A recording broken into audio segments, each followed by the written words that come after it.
जय माँ, हर हर महादेव। तो बहुत सारे व्यक्ति एक विग्रह लेके आते हैं यानी, और उसको घर में स्थापित करते हैं। विग्रह यानी मूर्ति। जब वो बन के आती है तब वो मूर्ति होती है, जब वो घर स्थापित हो जाए, उसमें प्राण प्रतिष्ठित हो जाए तो वो विग्रह हो जाता है।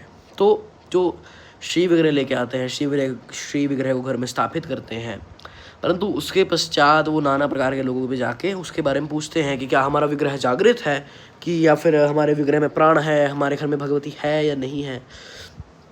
कहने का अर्थ समझिए, आपका विग्रह है, आपका भाव है, अगर भाव है तो वो मूर्ति ही देवी है, वो भगवती विराजित है वहाँ पर अपने स्वरूप के अंदर।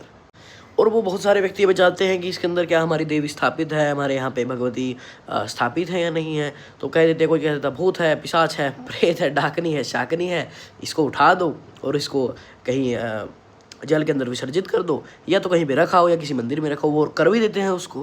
कहने का समझिए, अगर देखिए, अगर आपकी मूर्ति या विग्रह जागृत है, भगवती उसके अंदर विराजित है, तो उसमें क्या आपको स्वरूप दिखेंगे, क्या क्या आपको चीज़ें दिखेंगी कि पहले तो अगर आप दुखी हो तो वो विग्रह भी ऑटोमेटिक दुखी हो जाएगा, अगर आप खुश हो तो वो विग्रह भी ऑटोमेटिक खुश हो जाएगा। वो आपके भाव से जुड़ा हुआ विग्रह है।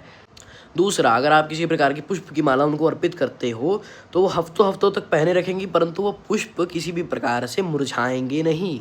ये भी दुर्गा सप्तशती और देवी भागवतम महापुराण में लिखा हुआ है कि देवी जी के गले में कैसी फूलों की माला है जो कभी भी मुरझाती नहीं है।